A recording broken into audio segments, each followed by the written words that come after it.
اے میری امت سن لو، الفاطمہ تو بدعۃ منی، فاطمہ میرے جگر کا ٹکڑا ہے۔ یہ صرف محبت کی بنا پر نہیں سوچیں اس کو، آپ اس زاویے سے اس کو دیکھیں، اس زاویے سے دیکھیں کہ اس جگہ کا ماحول یہ ہے، عرب کا دستور یہ ہے کہ بچیوں کو زندہ درگور کیا جا رہا ہے، بچیوں کو قتل کیا جا رہا ہے، نو مولود بچیوں کو قتل کیا جا رہا ہے، اور اس وقت کے اندر ایک ہستی اعلان کرتی ہے الفاطمہ تو بدعۃ منی، فاطمہ میرا جگر کا ٹکڑا ہے۔ اے بچیوں کو زندہ درگور کرنے والوں سنو، فاطمہ میری بیٹی ہے اور فاطمہ میرے جگر کا ٹکڑا ہے۔ اور اعلان ہو رہا ہے بارگاہ نبوت سے، اے میرے امتیو، جس نے اپنی دو بیٹیوں کو پروان چڑھایا، اس کی اچھی طرح تعلیم و تربیت کی، پالا پوسا جوان کیا اور رخصت کیا اپنے گھر سے عزت کے ساتھ، فرمایا آخرت کے دن وہ میرے ساتھ یوں ہوگا جیسے یہ دو انگلیاں ہیں، یہ دو انگلیاں یہ کیسے ملی ہوئی ہے نا۔ اور پھر اسی مجمع کے اندر ایک صحابی اٹھتا ہے، یا رسول اللہ، اگر کسی کی دو بیٹیاں نہ ہوں، ایک بیٹی ہو، اس کو وہ پالے پوسے، اس کی تربیت کرے، تو ان کا حشر کیسے ہوگا؟ فرمایا وہ بھی میرے ساتھ یوں ہی ہوگا۔ ارے کہاں وہ جب بچیوں کا خوش بات سننے پر، جنم سننے پر وہ ان کے چہرے سیاہ ہو جاتے تھے، اور کہاں وہ وقت کہ اب وہی عرب ہے، مردان عرب سوال کر رہے ہیں، یا رسول اللہ اگر ایک بچی، دو بچیاں نہ ہوں، ایک ہو تو پھر کیا ہوگا؟ فرمایا وہ بھی جنت کے اندر میرے ساتھ یوں ہوگا۔ تو عزیزان گرامی قدر، اگر اسی بچی سے، اسی عورت سے کوئی پوچھے کہ محمد عربی صلی اللہ علیہ وسلم کا ذکر اذکار نہ کیا کرو، ان کی آنے کی خوشی نہ منایا کرو، تو وہ میرے پاس تو اتنے ثبوت موجود ہیں، اتنا ثبوت موجود ہیں، وہ کہ اپنے ثبوتوں کو اپنے پاس رکھ، مجھے تو عزت ہی حضور کے نام سے ملی ہے، حضور علیہ السلام کی آمد سے مجھے عزت ملی ہے۔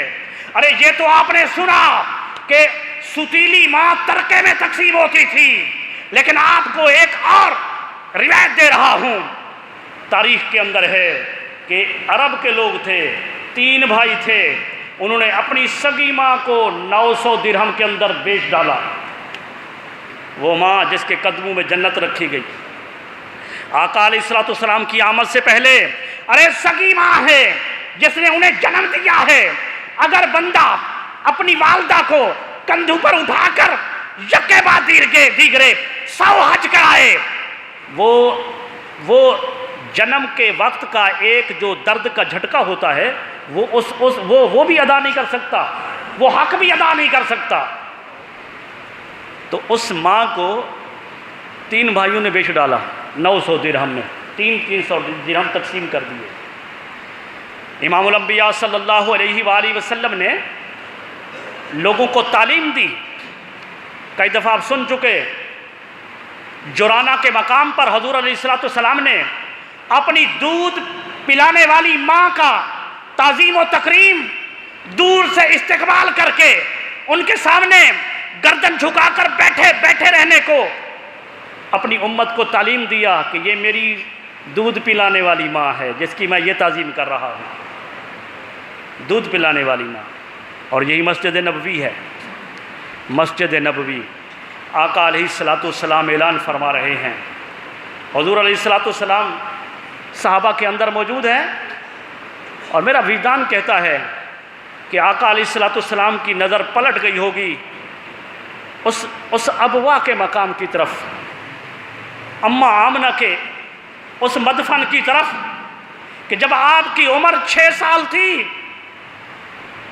اور ام ایمن جو حضور علیہ السلام کی دائیہ بھی ہیں وہ بھی ان کے ساتھ تھی۔ حضور علیہ السلام 6 سال کی عمر میں ان کے ساتھ تھے۔ مقام ابوا پر آپ کی والدہ محترمہ کی طبیعت خراب ہوئی اور آپ نے اپنے بیٹے کو کچھ باتیں کی۔ سیرت ابن ہشام کے اندر ان کو کچھ بیان کیا گیا، تفصیل کے ساتھ بیان نہیں کیا، چند باتیں کی جو انہوں نے بیان کی۔ انہوں نے کہا، بیٹا مجھے یوں معلوم ہو رہا ہے کہ یہ بیماری میرے لیے جان لیوا ثابت ہوگی۔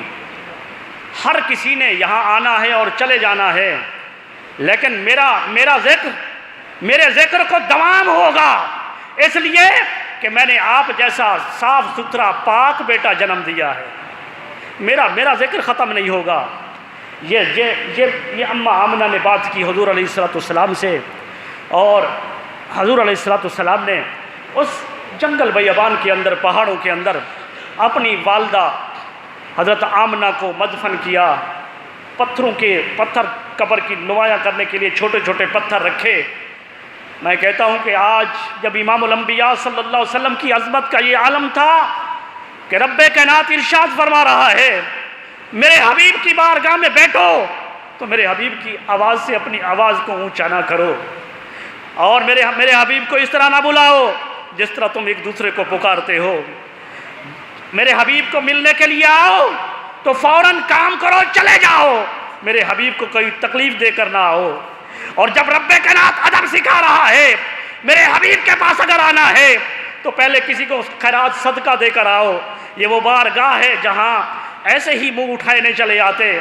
یہ مقام اگر امام الانبیاء کا ہوتا اور اماں آمنہ کی وفات مدینہ کے اندر ہوتی تو کیا سما ہوتا، کتنے صحابہ ہوتے، شرق سے غرب تک کتنے عشاقان رسول ہوتے۔ لیکن وہ مقام تو ابوا کا تھا، ابوا کا مقام تھا۔ اماں آمنہ وفات پا گئیں، لیکن وہ مقام آقا علیہ السلام کو ملا۔ صحابہ کرام کے اندر جب آپ کھڑے تھے، آپ کے صحابہ کرام آپ کے وضو کا پانی نیچے نہیں گرنے دیتے تھے، ایسے دوڑتے تھے اور اپنے ہاتھوں پر لیتے تھے۔ حجام آپ کے بالوں کو تلاشتا تھا، تو پھر طواف کی طرح صحابہ دوڑ دوڑ کر بالوں کو اپنے ہاتھوں میں لیتے تھے، نیچے نہیں جانے دیتے تھے۔ جب یہ مقام تھا تو ہر بندہ یہ چاہتا ہے، ہم میں سے ہر چاہتا ہے نا کہ مشقت کا وقت دیکھا ہو، اور جب پھر اس کے بعد فراوانی ہو جائے، دولت آ جائے، عزت مل جائے، تو دل بندے کا چاہتا ہے کاش آج میرے والدین ہوتے، انہوں نے مشقت کے اندر پالا پوسا تربیت کی، آج میرے پاس ہر چیز کی فراوانی ہے، کاش آج میرے والدین ہوتے، میں ان کی اس طرح سے خدمت کرتا، اور یہ میری اس ساری کی ساری اس جو رونق اللہ نے عطا کی ہے وہ ان کو دیکھتے تو خوش ہوتے۔ حضور علیہ السلام صحابہ کے اندر کھڑے تھے، آپ کی نگاہ پلٹ کر ابوا کی طرف پلٹ گئی۔ حضور علیہ السلام غمگین ہوئے، آقا علیہ السلام کی آنکھوں سے آنسو جاری ہو گئے۔